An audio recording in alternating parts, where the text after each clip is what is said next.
Ela nem trabalha, só fica em casa o dia todo, disse minha nora com aquele sorriso falso. O silêncio na sala foi ensurdecedor. Todos olharam para seus pratos. Exceto meu filho. Esta história vai te chocar. Fique comigo até o final. Era meu aniversário de 55 anos. Meu filho Ricardo tinha organizado um jantar na casa dele. Aquela mesma que ajudei a comprar com minhas economias quando ele se casou com Vanessa 3 anos atrás. A mesa estava impecável, flores frescas, a porcelana que dei de presente para eles. Vanessa sempre me tratou com uma cordialidade fria, mas naquela noite algo estava diferente. Havia um brilho calculista em seus olhos que me deixou inquieta desde o primeiro brinde. Ela nem trabalha, só fica em casa o dia todo, repetiu Vanessa, agora elevando a voz enquanto servia mais vinho para sua irmã. Eu engoli seco. 30 anos como professora primária, aposentada há apenas 2 meses, e ela me reduzia a isso. Ricardo largou os talheres. Mãe, conta pra ele sobre aquele seu novo projeto, disse ele rapidamente tentando mudar o assunto. Mas Vanessa não tinha terminado. Não sei como você aguenta ficar sem fazer nada o dia todo, Helena. Eu ficaria louca. Ela deu uma risada que soou como vidro quebrando. Enquanto isso, seu filho trabalha 16 horas por dia para sustentar esta casa. Vanessa. Ricardo começou, mas ela o interrompeu. Ah, amor, não estou criticando. Só acho que sua mãe precisa de um hobby agora que está disponível. Ela olhou diretamente para mim. Afinal, você nunca precisou se preocupar com dinheiro, não é mesmo? Com aquela herança confortável que recebeu. Foi nesse momento que percebi. Ela não sabia. Meu próprio filho nunca tinha contado a ela que eu havia usado toda a herança de meus pais para pagar a entrada daquela casa onde estávamos sentados. A casa que ela achava que pertencia apenas a eles. Aquela noite se arrastou como uma eternidade. Eu observava cada movimento de Vanessa enquanto ela conduzia sua orquestra de humilhações sutis. A irmã dela, Marina, me olhava com uma mistura de pena e curiosidade, como quem observa um animal ferido. E você pretende fazer algo agora que está aposentada, Helena? Perguntou Marina, tentando amenizar a tensão. Abri a boca para responder, mas Vanessa foi mais rápida. Ela poderia cuidar de nossos filhos quando tivermos. Seria útil, pelo menos, disse ela, tocando a barriga ainda vazia, mas com uma insinuação clara. Ricardo engasgou com a água. Nunca tínhamos conversado sobre eu ser babá de tempo integral. Percebi que havia muitas conversas acontecendo sem mim.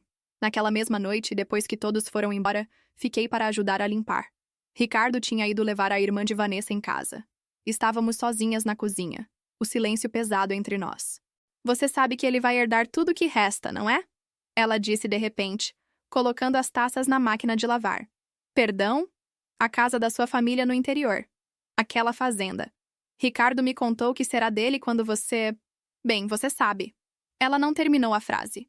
Mas o "quando você morrer" ficou pairando no ar. Meu coração acelerou. Que fazenda? Que herança?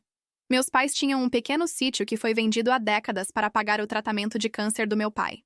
Ricardo te falou isso? Perguntei, tentando manter a voz firme. Claro. Ele diz que podemos transformar em uma pousada. Só precisamos esperar.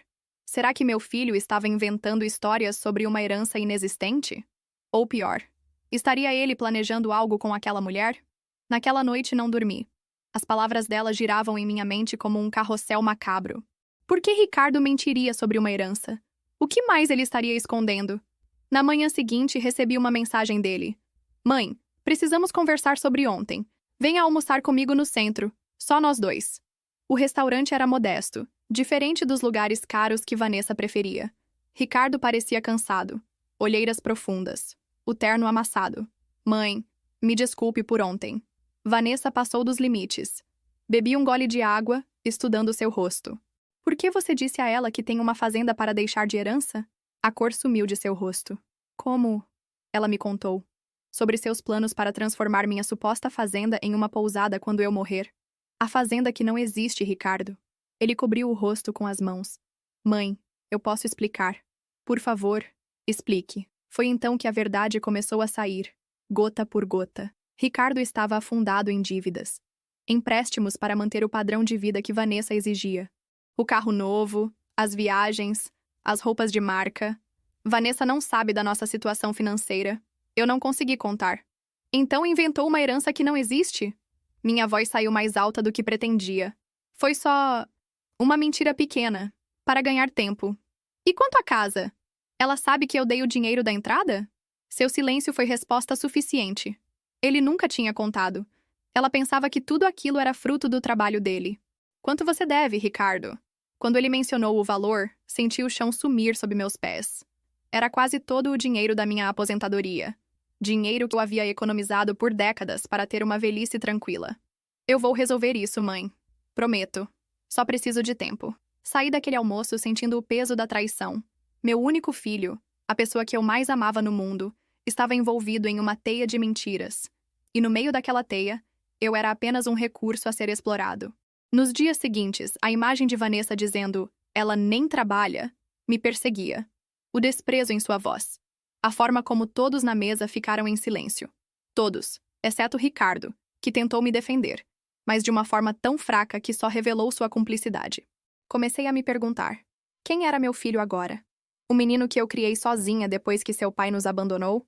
Ou este homem que mentia sobre heranças imaginárias para satisfazer os caprichos de sua esposa? 2 semanas depois, recebi outra mensagem de Ricardo. Precisamos de sua ajuda, mãe.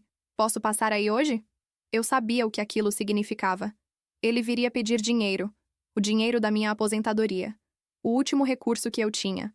O que ele não sabia é que, naquelas 2 semanas, eu tinha tomado decisões importantes. Decisões que mudariam tudo entre nós. Você está se perguntando o que eu planejei, não é? O que uma mãe traída por seu próprio filho poderia fazer? Ricardo chegou às 5 da tarde. Estava mais magro, os olhos inquietos evitando os meus. Mãe, sei que não tenho direito de pedir isso, mas estamos em uma situação difícil. Ofereci café. Ele recusou. Queria terminar aquilo rápido. Vanessa não sabe que estou aqui, confessou, olhando pela janela como se temesse que ela pudesse surgir a qualquer momento. Imagino que não. Ele respirou fundo e disse o que já esperava. Precisamos de um empréstimo. É temporário. Juro que devolvo em alguns meses. Quanto? Quando ele mencionou a quantia, não demonstrei surpresa. Era exatamente o valor que eu tinha previsto. Por que precisa de tanto dinheiro, Ricardo? Ele hesitou. Vanessa quer fazer uma reforma na casa. Ela não sabe da nossa situação financeira, acha que estamos bem. Se eu disser não, ela vai começar a fazer perguntas. E quanto às dívidas que você já tem? Estou negociando com o banco. Ele desviou o olhar. É complicado, mãe. Fiquei em silêncio por um tempo, observando meu filho. Aquele homem assustado à minha frente não era o Ricardo que eu conhecia. Era alguém preso em uma vida de aparências, afundando cada vez mais para manter uma fachada. Vou te ajudar, disse finalmente. O alívio em seu rosto foi instantâneo. Mãe, eu sabia que podia contar com você. Prometo que... Levantei a mão, interrompendo-o, mas com algumas condições. Seu sorriso vacilou. Condições? Sim. Primeira, você vai contar toda a verdade para Vanessa.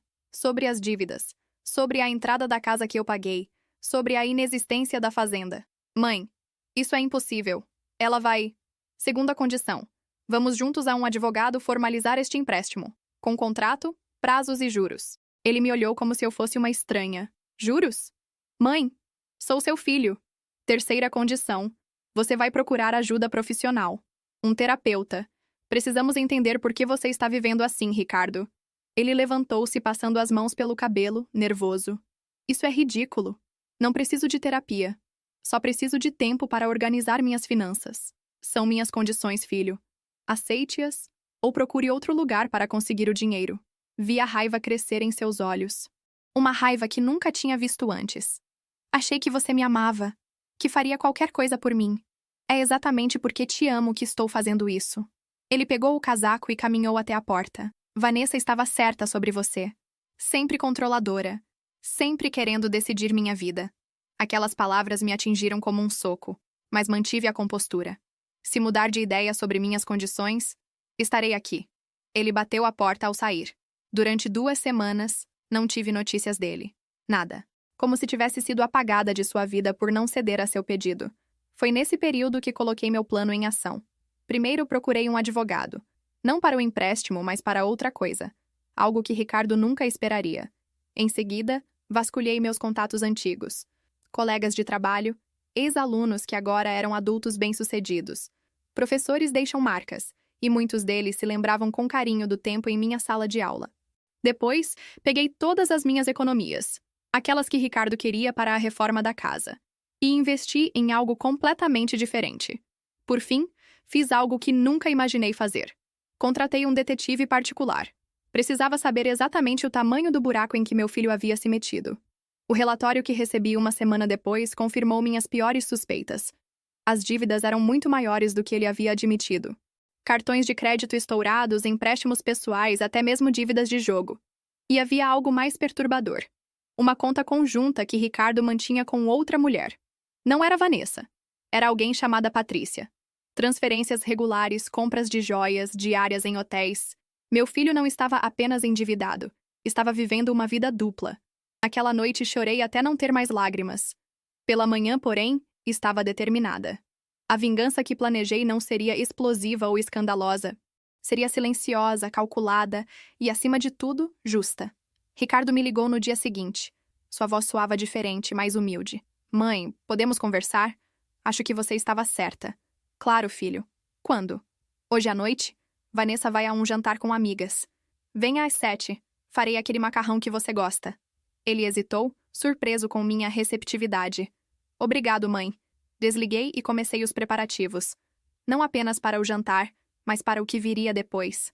Cada detalhe precisava estar perfeito. O momento da verdade estava chegando. E Ricardo não tinha ideia do que o aguardava. Ricardo chegou pontualmente às 7. Trazia flores. Um gesto que não via há anos. Seus olhos percorreram a sala, notando algumas mudanças. Caixas empilhadas, estantes mais vazias. Está fazendo uma limpeza, mãe? Algo assim, respondi, conduzindo-o à mesa já posta. Vamos jantar primeiro? O aroma do molho tomava conta da casa.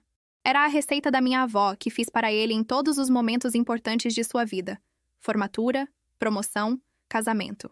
Mãe, sobre o nosso último encontro. Depois, filho. Vamos aproveitar a comida enquanto está quente. Durante o jantar, falamos sobre coisas leves. Lembranças da infância dele, histórias dos meus anos como professora. Por alguns momentos, éramos apenas mãe e filho novamente, sem mentiras entre nós. Quando terminamos a sobremesa, pudim de leite, seu favorito desde criança, ele finalmente abordou o assunto. Pensei muito sobre o que você disse, sobre contar a verdade para Vanessa, sobre o contrato. E? Você tem razão. Não posso continuar assim. Ele engoliu em seco. Estou afundando, mãe. Cada vez mais. Quanto você deve realmente, Ricardo? Seu olhar baixou para as mãos trêmulas. Muito mais do que te falei. Muito mais. E a Patrícia? Quem é ela? O garfo que ele segurava caiu, tilintando contra o prato. Seu rosto empalideceu completamente. Como... Tenho meus recursos. Respondi calmamente, servindo mais café.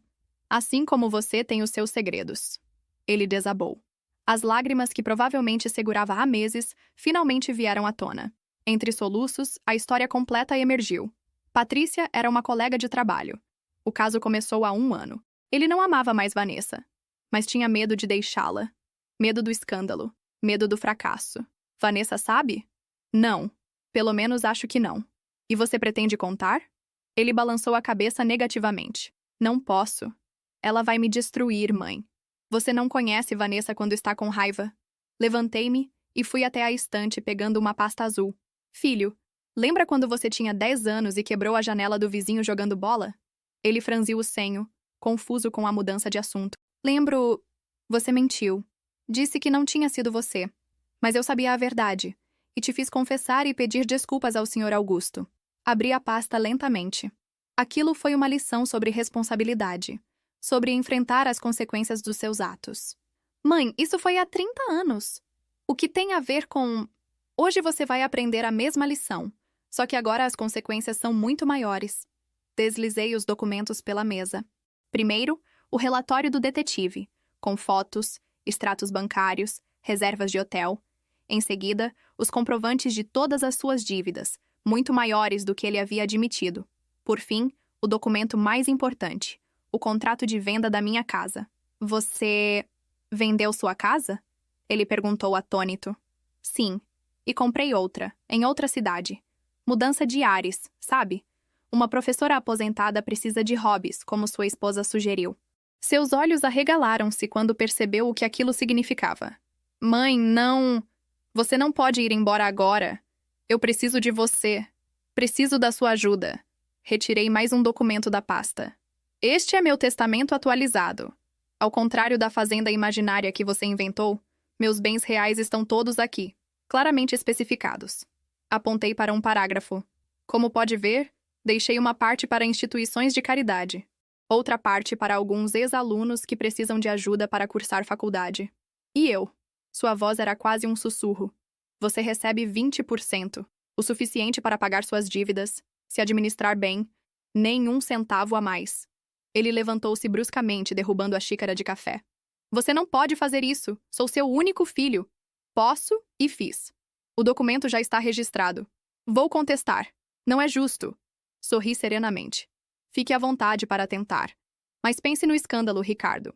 Todos saberão da verdade. Vanessa, seus colegas de trabalho, Patrícia, todos saberão quem você realmente é. Ele desabou na cadeira, derrotado. Por que está fazendo isso comigo? Não estou fazendo com você. Estou fazendo por você. Peguei sua mão entre as minhas. Você precisa enfrentar a verdade, filho. Parar de viver de mentiras. Parar de usar as pessoas. E se eu mudar? Se consertar tudo? Então, o testamento pode ser revisto. Mas primeiro, você precisa limpar sua própria bagunça. Coloquei na mesa um último envelope. Dentro dele, informações sobre um terapeuta especializado em dependências. Porque mentir e manipular também é uma forma de dependência. A escolha é sua, Ricardo. Continuar no caminho que está ou começar de novo, honestamente. Levantei-me, indicando que nossa conversa havia terminado. Ele permaneceu sentado, olhando para os documentos espalhados, as provas irrefutáveis de suas mentiras.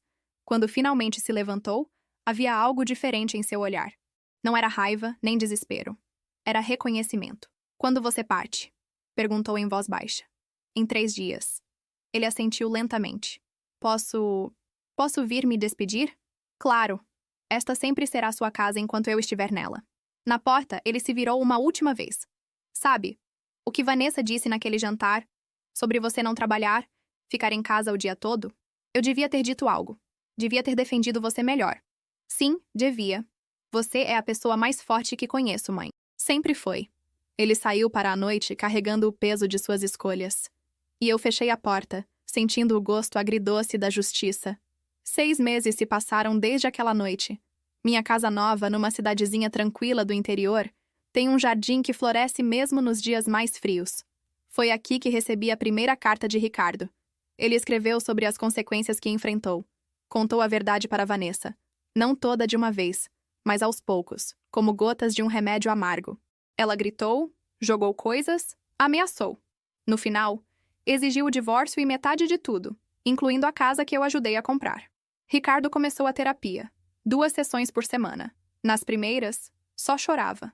Depois, aprendeu a falar sobre seus medos. O medo de não ser suficiente, de decepcionar, de perder o controle. Medos que o levaram a construir um castelo de mentiras. Quanto a Patrícia, o relacionamento terminou quando ela descobriu que não era a única a receber presentes caros comprados com dinheiro que ele não tinha. Ele vendeu o carro de luxo. Mudou-se para um apartamento modesto. Começou a pagar suas dívidas, centavo por centavo. Um processo lento, doloroso, mas necessário. 3 meses após minha mudança, ele apareceu na minha porta, sem avisar.